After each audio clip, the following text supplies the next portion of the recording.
दोस्तों नमस्कार। स्वागत है एक बार फिर से आप सभी का मेरे नए इस वीडियो में। दोस्तों आज की वीडियो में हम बताने वाले हैं पीआईडी कंट्रोलर या टेम्परेचर कंट्रोलर के बारे में, क्योंकि दोस्तों टेम्परेचर कंट्रोलर को पीआईडी कंट्रोलर भी बोलते हैं। और दोस्तों आज की वीडियो में हम पीआईडी कंट्रोलर के बारे में सारे इसके फंक्शन के बारे में बताएंगे, क्योंकि दोस्तों टेम्परेचर कंट्रोलर के अंदर बहुत सारे पैरामीटर्स और सेटिंग दिए गए रहते हैं। जब हम नया कोई टेम्परेचर कंट्रोलर या पीआईडी कंट्रोलर लगाने जाते हैं तो दोस्तों उसके अंदर के जितने सारे फंक्शन होते हैं उसके बारे में हमको पता ही नहीं रहता है, इसीलिए उसका सेटिंग करने में हमें बहुत दिक्कत आती है। दोस्तों जब हमें उसके अंदर का पूरा सेटिंग पता रहेगा तो हम कोई भी टेम्परेचर कंट्रोलर या पीआईडी कंट्रोलर का सेटिंग और पैरामीटर आराम से उसको सेट कर सकते हैं। तो दोस्तों उसके लिए हमें सबसे पहले उसके बारे में जो जितने सारे फंक्शन होते हैं उनका क्या काम रहता है, उसका क्या यूज होता है और किसका यूज कब किया जाता है, तो ये सब हमें जब पता रहेगा दोस्तों तो कोई भी टेम्परेचर कंट्रोलर हो, पीआईडी कंट्रोलर हो, उसको हम आसानी से इंस्टॉल करके उसकी पूरी सेटिंग हम कर सकते हैं। तो दोस्तों इस वीडियो में पूरा वीडियो देखिएगा, इसमें हम A to Z जितने सारे फंक्शन होते हैं टेम्परेचर कंट्रोलर के या पीआईडी कंट्रोलर के सारे फंक्शन के बारे में शुरू से लेकर पूरे लास्ट तक एक एक फंक्शन के बारे में बताएंगे, ताकि आपको सारे फंक्शन के बारे में जानकारी रहे कि आपको कौन सा कब यूज करना है और कंट्रोलर को किस किस मोड में यूज किया जाता है। क्योंकि दोस्तों अधिकतर जगह हमने देखा है कि जब भी कोई इंटरव्यूअर किसी टेक्नीशियन या फिर इंजीनियर का इंटरव्यू लेता है तो उससे अधिकतर पूछता है कि हम पीआईडी कंट्रोलर या टेम्परेचर कंट्रोलर को कौन कौन से मोड में कितने मोड में यूज करते हैं। तो दोस्तों ये सारे बहुत लोगों को कन्फ्यूजन रहता है कि मोड क्या होता है, इसमें कितने मोड में क्या यूज होता है। तो दोस्तों इस वीडियो को पूरा देखिएगा, इसमें हम आपको पूरा A to Z बताने वाले हैं कि क्या इसमें मोड क्या होता है, पीआईडी का मतलब क्या होता है, ऑन ऑफ मोड में कैसे यूज करते हैं इसको, पीआईडी का टोटल इसका डिस्क्रिप्शन क्या है, इसका मतलब क्या है, पी का, आई का, डी का। और दोस्तों इसमें hysteresis value, set point, zero spin की सेटिंग, आउटपुट और रिले, इसका proportional band, proportional gain, offset value और ट्यूनिंग, ये सब क्या क्या होते हैं दोस्तों, किसका क्या काम होता है पूरा हम बताने वाले हैं।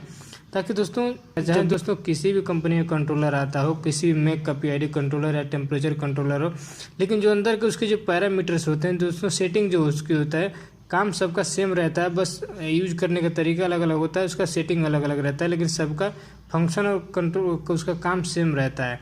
तो चलिए दोस्तों शुरू करते हैं इसको, वीडियो को आपको बताते हैं कि सबसे पहले पीआईडी कंट्रोलर होता क्या है। तो दोस्तों पीआईडी का मतलब होता है प्रोपोर्शनल इंटीग्रल डेरिवेटिव। तो दोस्तों ये पीआईडी कंट्रोलर एक प्रकार का प्रोसेस कंट्रोल करने के लिए कंट्रोलर यूज किया जाता है। इसका पीआईडी कंट्रोलर का यूज हम क्लोज लूप कंट्रोल सिस्टम के लिए करते हैं दोस्तों। तो दोस्तों जो पीआईडी कंट्रोलर होता है इसका जो आउटपुट होता है वो इसके इनपुट पे डिपेंड करता है कि अगर इसका इनपुट घटेगा बढ़ेगा उसके हिसाब से इसका आउटपुट भी कंट्रोल होता है। तो दोस्तों सबसे पहले आपको बता देते हैं कि जो पीआईडी कंट्रोलर है, पीआईडी ये जो प्रोपोर्शनल इंटीग्रल और डेरिवेटिव मिल के बने हैं, इसके पहले दोस्तों एक शुरुआत में ऑन ऑफ कंट्रोलर हुआ करता था, उसके बाद प्रोपोर्शनल आया, फिर इंटीग्रल आया, फिर डेरिवेटिव आया, फिर दोस्तों जैसे जैसे आगे बढ़ता गया इसको पी और आई डी को मिला के पीआईडी कंट्रोलर बना दिया गया। तो पीआईडी कंट्रोलर बनाने से ये जो हमारा कंट्रोलर है ये बहुत ज़्यादा इंटेलिजेंट टाइप का हो गया। इसे सारे प्रोसेस को एक साथ मिला देने से ये बहुत सारी चीज़ों को एक साथ कंट्रोल कर लेता है। तो दोस्तों इसका बेसिकली जो हमारा पीआईडी कंट्रोलर होता है इसको दो मोड में यूज किया जाता है। एक होता है ऑन ऑफ मोड या हीटिंग कूलिंग मोड या हाई लूम, इसका एक मोड हो गया ऑन ऑफ मोड या हीटिंग कूलिंग मोड या ऑन ऑफ मोड जिसको बोलते हैं, और दूसरा एक होता है पीआईडी मोड। तो इन्हीं दो मोड में हम इसको यूज करते हैं। कोई भी पीआईडी कंट्रोलर हो या फिर टेम्परेचर कंट्रोलर हो, उसको जब हम यूज करते हैं तो इन्हीं दो मोड में से एक में किया जाता है। तो जैसे दोस्तों हमें कोई हीटर ऑन ऑफ कराना रहता है इस पीआईडी कंट्रोलर या टेम्परेचर कंट्रोलर के द्वारा, एक सेट पॉइंट पे सेट करके हीटर को ऑन कराना है, फिर उसको थोड़ा सेट पॉइंट पे उसको ऑफ हो जाना है। तो जब हम एक हीटर को ऑन ऑफ करने के लिए फिर किसी वाल्व को ओनली ऑन और ऑफ कराने के लिए जब हम यूज करते हैं तो टेम्परेचर कंट्रोलर को हम ऑन ऑफ मोड में या हीटिंग कूलिंग मोड में या हाई लो मोड में यूज कराते हैं। लेकिन दोस्तों जब किसी हमें प्रोसेस को कंटिन्यूअस उसको कंट्रोल करना रहता है, परसेंटेज में कंट्रोल करना रहता है, तब हम उस कंट्रोलर को पीआईडी मोड में यूज करते हैं। तो दोस्तों इसका जो ऑन ऑफ मोड और पीआईडी मोड का जो सिलेक्शन है उसको जिसको स्विचिंग होता है, कैसे हम इसको सिलेक्ट करते हैं, कैसे स्विच करते हैं ऑन ऑफ मोड से पीआईडी कंट्रोलर में और पीआईडी कंट्रोलर से ऑन ऑफ कंट्रोल मोड में, उसका जो हम सिलेक्शन करते हैं दोस्तों, वो प्रोपोर्शनल बैंड जो पैरामीटर एक सेटिंग होता है प्रोपोर्शनल बैंड, उसके अंदर में जाके इसको हम एग्जीक्यूट करते हैं, से इसको स्विच करते हैं। तो दोस्तों देखिएगा, प्रोपोर्शनल बैंड के अंदर एक प्रोपोर्शनल बैंड जो होता है उस पर 0 पे सेट किया जाता है। तो दोस्तों जब ये प्रोपोर्शनल बैंड की जो वैल्यू होती है 0 पे अगर सेट रहता है तो हमारा कंट्रोलर जो होता है ऑन ऑफ मोड या हीटिंग कूलिंग मोड में काम करता है। और अगर प्रोपोर्शनल बैंड की वैल्यू जो है अगर 0 के अलावा कुछ भी होता है, अदरवाइज 0 के अलावा कोई भी वैल्यू रहेगा वहाँ पे, तो हमारा जो कंट्रोलर है वो PID मोड में काम करने लगेगा। तो दोस्तों यही होता है हमारा ऑन ऑफ मोड और PID मोड। तो इस बात को ध्यान रखिएगा दोस्तों, इंटरव्यू में बहुत ज़्यादा पूछा जाता है ये कि ऑन ऑफ मोड क्या होता है, PID मोड क्या होता है। तो दोस्तों गलती क्या होता है, कभी कभी हम ऑन ऑफ मोड में यूज करते हैं और किसी ने जाके गलती से सेटिंग में छेड़ दिया रहता है, प्रोपोर्शनल बैंड की वैल्यू 0 से बदल के कुछ और डाल देता है, तो जो हमारा कंट्रोलर होता है वो गलत रीडिंग दिखाना शुरू कर देता है या फिर रिले को ऑन ऑफ कराना शुरू कर देता है अचानक से। तो यही होता है दोस्तों ऑन ऑफ मोड और PID मोड। चलिए ऑन ऑफ मोड के बारे में बात कर लेते हैं कि ऑन ऑफ मोड में हम करते क्या है और ऑन ऑफ मोड में क्या क्या वैल्यू हमें सेट करना पड़ता है। तो दोस्तों ऑन ऑफ मोड में जब हम PID कंट्रोलर या टेम्परेचर कंट्रोलर को यूज करते हैं तो उसमें हमें सेट पॉइंट सेट करना पड़ता है। जैसे कोई भी सेट पॉइंट हो, एक टेम्परेचर का सेट पॉइंट जैसे 110 120, हमें इसमें एक सेट पॉइंट डालते हैं और उस सेट पॉइंट पे जो होता है रिले, जो हमारा आउटपुट में रिले होता है, वो रिले उतने टेम्परेचर आने पे हमारा रिले एक्ट हो जाता है। उसके बाद दोस्तों एक हिस्टैरिसीस वैल्यू होता है और फिर उसके बाद इनपुट का टाइप सेलेक्ट करना पड़ता है कि जो हमें इनपुट यानी कि जो RTD, थर्मोकपल या मिली एम्पियर क्या इनपुट दे रहे हैं वो हमें सेलेक्ट करना रहता है। तो दोस्तों जो ऑन ऑफ मोड में जब हम यूज करते हैं तो उसमें इनपुट में हमें RTD और थर्मोकपल देते हैं और दोस्तों इसमें 0 और स्पेन की वैल्यू सेलेक्ट करनी रहती है और आउटपुट में भी इसका सिलेक्शन करना रहता है कि आउटपुट में हम क्या ले रहे हैं इसमें, क्योंकि इसमें भी आउटपुट में भी 4 to 20 मिली एम्पियर आउटपुट हम ले सकते हैं इसका फीडबैक देने के लिए। जैसे कंट्रोल रूम में कितना टेम्परेचर दिखा रहा है कंट्रोलर, उतना ही फीडबैक हम कंट्रोल रूम में शो कराने के लिए हम यहाँ से आउटपुट भी ले सकते हैं। तो दोस्तों ये हमारा ऑन ऑफ मोड के कुछ सेटिंग होते हैं।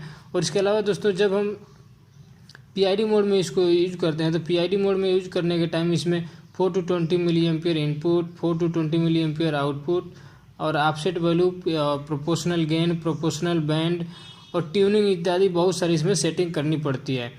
तो दोस्तों चलिए एक एक करके सारे इसके बता देते हैं कि जो सारे इसके फंक्शन है उसका क्या काम रहता है। तो दोस्तों सबसे पहले बात करते हैं कि ट्यूनिंग आपने बहुत सुना होगा कि ट्यूनिंग करते हैं इसको, ट्यूनिंग की सेटिंग। तो दोस्तों बताते हैं कि ट्यूनिंग होता क्या है। दोस्तों एक्चुअल ट्यूनिंग जो होता है कंट्रोलर के पैरामीटर्स को जो हम सेटिंग को डिटरमाइन करते हैं, इसी प्रोसेस को हम ट्यूनिंग कहते हैं। तो दोस्तों ट्यूनिंग का मेन मुख्य उद्देश्य क्या होता है कि PID कंट्रोलर की सेट पॉइंट और जो चेंजेज होते हैं उनको अनमेजर्ड डिस्टर्बेंस को एडजस्ट करना और एरर को कम करना होता है। तो ट्यूनिंग का कोई बड़ा काम नहीं है। ट्यूनिंग का मतलब होता है कि जो दोस्तों जो भी हम सेटिंग या करते हैं किसी PID कंट्रोलर में, उस प्रोसेस को ही ट्यूनिंग कहते हैं। तो ये हो गया हमारा ट्यूनिंग। दोस्तों ट्यूनिंग के बाद जो सबसे मोस्ट इम्पोर्टेंट एक आता है इसमें सेटिंग में होता है ऑफसेट। कि ऑफसेट क्या होता है, ऑफसेट वैल्यू क्या होता है। तो दोस्तों ऑफसेट वैल्यू जो होता है जब हम कंट्रोलर को PID मोड में यूज करते हैं तब ये सेटिंग हमें यूज करना रहता है ऑफसेट मोड का।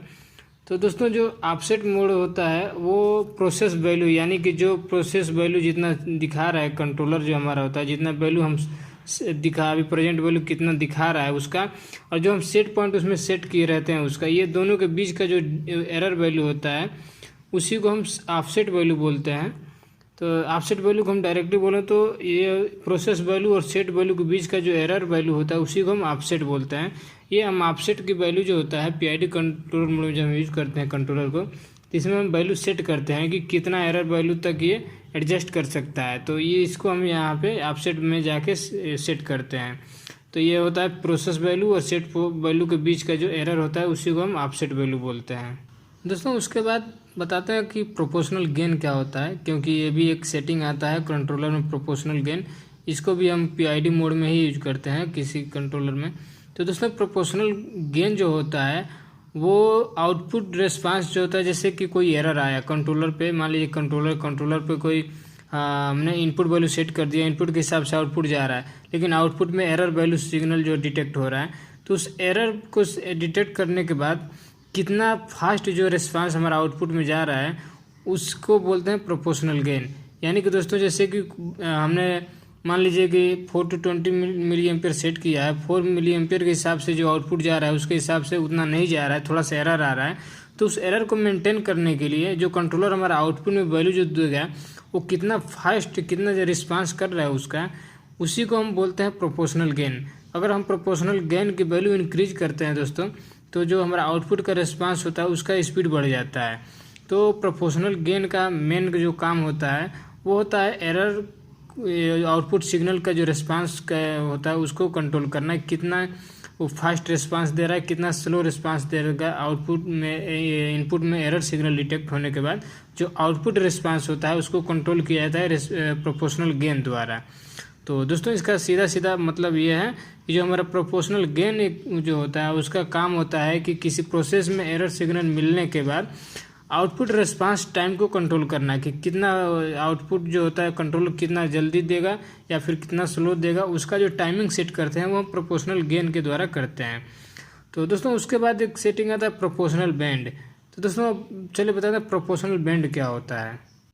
तो दोस्तों प्रोपोर्शनल बैंड का मतलब होता है कि जो एरर वैल्यू है यानी कंट्रोलर का जो इनपुट रेंज है, इनपुट रेंज का परसेंटेज जो होता है वो हम प्रोपोर्शनल बैंड के द्वारा सेट करते हैं। दोस्तों जब हम एरर वैल्यू जो आता है, इनपुट सिग्नल जो होता है कंट्रोलर का इनपुट सिग्नल, उसका जो हम परसेंटेज सेट करते हैं तो उसके हिसाब से जो कंट्रोलर का आउटपुट होता है फुल स्केल चेंज के लिए बहुत ज़रूरी होता है प्रोपोर्शनल बैंड। ये परसेंटेज में सेट किया जाता है, 1%, 2% या कितना परसेंट, ये हम प्रोपोर्शनल बैंड सेट करते हैं। उसके द्वारा जो आउटपुट जो होता है कंट्रोलर का आउटपुट वो फुल स्केल जो चेंज होता है, चेंजमेंट होता है आउटपुट को चेंज करने के लिए, वो हम प्रोपोर्शनल बैंड द्वारा सेट करते हैं कि जितना परसेंट इनपुट आएगा उस एरर सिग्नल आएगा उसके हिसाब से हमारा उतना परसेंटेज में आउटपुट निकलेगा उस कंट्रोलर के द्वारा। तो ये होता है हमारा प्रोपोर्शनल बैंड। इसको भी हम जब कंट्रोलर को पीआईडी मोड में यूज करते हैं तभी इस फंक्शन का यूज किया जाता है, इस सेटिंग का यूज किया जाता है। उसके बाद दोस्तों एक होता है मोस्ट इंपॉर्टेंट हिस्टेरेसिस वैल्यू, इसको रिवर्स ऑपरेशन भी बोलते हैं। तो दोस्तों हिस्टेरेसिस वैल्यू जो होता है उसका यूज किया जाता है जब कंट्रोलर को हम on off mode, heating cooling mode या हाई लो मोड में यूज करते हैं, तब इस फंक्शन का या इस पैरामीटर का यूज किया जाता है हिस्टेरेसिस वैल्यू का। तो दोस्तों हिस्टेरेसिस वैल्यू एक्चुअल में होता क्या है, रिवर्स ऑपरेशन, यानी कि एक सेट पॉइंट आने पे हमारा जो रिले होता है, सेट पॉइंट आने पे रिले हमारा एक्ट हो गया। अब दोस्तों टेम्परेचर फिर कम होने के बाद, कितना टेम्परेचर डाउन होने के बाद फिर हमारा वो रिले होगा वो रिएक्ट होगा, यानी नॉर्मल कितने पे होगा उसके बीच का जो डिफरेंस हम सेट करते हैं वही होता है एक्चुअल में हिस्टेरेसिस वैल्यू। जैसे दोस्तों सेट पॉइंट पर आउटपुट ऑफ होने के बाद पुनः ऑन होने के लिए जो डिफरेंस वैल्यू हम सेट करते हैं वो हमारा हिस्टेरेसिस जो वैल्यू होता है उसी में सेट करते हैं। उसी के द्वारा जो हमारा रिले होता है दोबारा से नॉर्मल होता है। जैसे अगर किसी टेम्परेचर का कंट्रोलर होता है जो कंट्रोल होता है उसमें अगर हमने रेंज सेट कर दिया है 0 से लेकर 100 डिग्री सेंटीग्रेड, उसमें रेंज सेट कर दिया है कि 100 डिग्री पे हमारा कंट्रोलर का जो रिले होगा वो रिले पिक हो जाएगा। तो दोस्तों जैसे उसका टेम्परेचर 100 डिग्री आएगा कंट्रोलर में, तो 100 डिग्री आने पर रिले जो होता है रिले का कंटेक्ट चेंज हो जाएगा, रिले एक्ट होगा तो उसका कंटेक्ट चेंज होगा। उसके बाद जो दोस्तों उससे जो जुड़ा है हीटर होगा या जो भी इक्विपमेंट लगा होगा वो बंद हो जाएगा। तो दोस्तों अगर हीटर बंद होता है तो टेम्परेचर डाउन होने लगेगा। तो दोस्तों टेम्परेचर डाउन होने के बाद फिर कितना डाउन होने के बाद जो रिले को रीएक्ट कराना है, दोबारा नॉर्मल करना है ताकि हमारा हीटर दोबारा ऑन हो जाए, इसकी जो डिफरेंस डालते हैं वो हमारे हिस्टेरेसिस वैल्यू में डालते हैं। मान लीजिए कि हमने हिस्टेरेसिस वैल्यू में डाल दिया है 1%, तो अगर हमारा मान लीजिए 0 से लेकर 100 उसका रेंज है और 1% डाल दिए हैं तो 1% उसका 1 डिग्री सेंटीग्रेड होगा, और अगर हम 10% उसका डालते हैं तो 10 डिग्री सेंटीग्रेड हो जाएगा। तो दोस्तों जैसे ही कि अगर 100 वैल्यू 100 से डाउन होते होते जैसे 10 डिग्री कम होगा यानी कि 90 डिग्री पे आएगा, तो जो हमारा रिले होगा दोबारा नॉर्मल हो जाएगा, रिएक्ट हो जाएगा और उसके बाद हीटर हमारा तुरंत ऑन हो जाएगा। तो यही हमारा होता है हिस्टेरेसिस वैल्यू, यानी कि रिवर्स ऑपरेशन। एक बार सेट वैल्यू पे रिले पिक होने के बाद दोबारा उसको नॉर्मल करने के लिए जो टेम्परेचर का से डिफरेंस वैल्यू डालते हैं उसी को हम हिस्टेरेसिस वैल्यू बोलते हैं।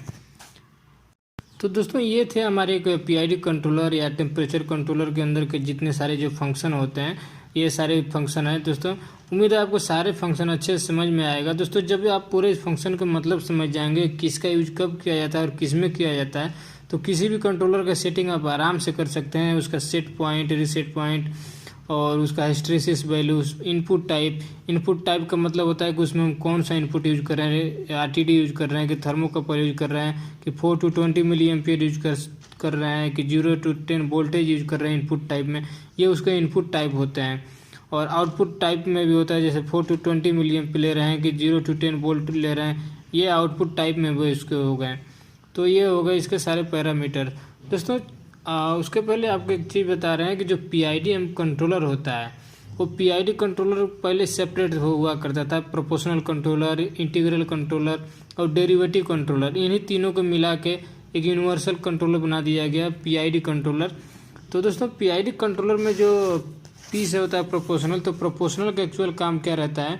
प्रोपोर्शनल का काम रहता है दोस्तों कि जो एरर वैल्यू आए, एरर वैल्यू को डिटेक्ट करें और उसके हिसाब से आउटपुट को कंट्रोल करें। अगर एरर वैल्यू में हमारा कम आ रहा है, एरर जैसे हमारा सेट पॉइंट से अगर जो प्रोसेस वैल्यू है कम है तो आउटपुट जो होगा आउटपुट को इंक्रीज करेगा, और सेट वैल्यू के हिसाब से अगर आउटपुट ज़्यादा है तो आउटपुट को कंट्रोल करेगा। तो ये प्रोपोर्शनल का काम होता है। और दोस्तों इंटीग्रल का काम क्या रहता है? इंटीग्रल का काम रहता है एरर को डिटेक्ट करना, कि जो एरर है वो कितना आ रहा है, तो उस एरर को डिटेक्ट करने का काम हमारा इंटीग्रल का रहता है। तो पीआईडी कंट्रोलर में प्रोपोर्शनल का काम रहता है इनपुट एरर के हिसाब से आउटपुट को कंट्रोल करना। इंटीग्रल का काम रहता है कि जो हमारा एरर है, एरर को डिटेक्ट करना कि कितना एरर आ रहा है। और दोस्तों उस बाद आता है डेरिवेटिव। तो दोस्तों डेरिवेटिव का काम क्या रहता है? डेरिवेटिव डिटेक्ट करता है कि जो हमारा एरर है उस किस रेशियो से बढ़ रहा है और क्या रेशियो उसका एरर बढ़ने का, तो उसके हिसाब से डेरिवेटिव को प्रोपोर्शनल को सिग्नल देता है। तो प्रोपोर्शनल जो आउटपुट को कंट्रोल करता है उसी परसेंटेज एक रेशियो के हिसाब से।